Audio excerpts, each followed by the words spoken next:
নমস্কার বন্ধুরা, আজ আপনাদেরকে নিয়ে এসেছি গ্রাম বাংলার একটি উৎসবকে দেখাবো বলে, গাছকে নিয়ে। সেই হচ্ছে এই ঘেটু গাছ। এই ঘেটু ফুল দেখছেন, আর এই হচ্ছে ঘেটু গাছ। এই গ্রাম বাংলার সদ্য অনুষ্ঠিত হয়ে যাওয়া বাচ্চারা দেখবেন রাত্রেবেলা দেখাবো। রাত্রেবেলা সন্ধ্যের সময় এই ফুল সাজিয়ে নিয়ে বেরিয়ে পড়ে। গ্রাম বাংলার একটি অনুষ্ঠান দেখাবো আপনাদের, সঙ্গে থাকুন আর দেখতে থাকুন।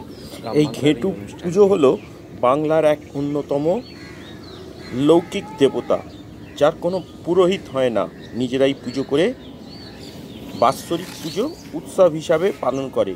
বাংলার হারিয়ে যাওয়া এই পুজোটি বাংলার লোকসংস্কৃতিতে বসন্ত ঋতুতে ছোঁয়াচে রোগের হাত থেকে বাঁচার জন্য, চর্মরোগ, খোস প্যাঁচড়া নিবারণের জন্যে ফাল্গুন মাসের সংক্রান্তির তিথিতে এই ঘেটু পুজো আরম্ভ করা হয়।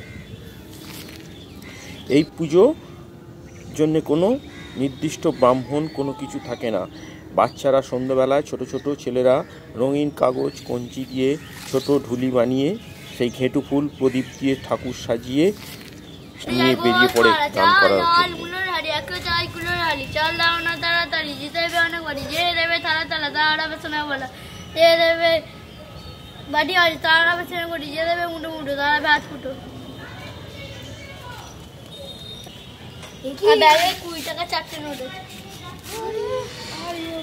গান করবি তো।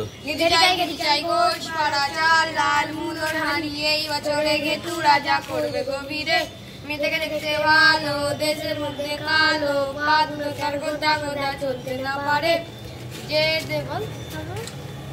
দেবে বাটি মুঠো তার হবে হাত মুঠো, যে দেবে বাটি বাটি তার হবে কান বেটি, যে দেবে থালা থালা তার হবে সোনার বালা, যে দেবে সরষের তেল তার হবে সোনার বেলা।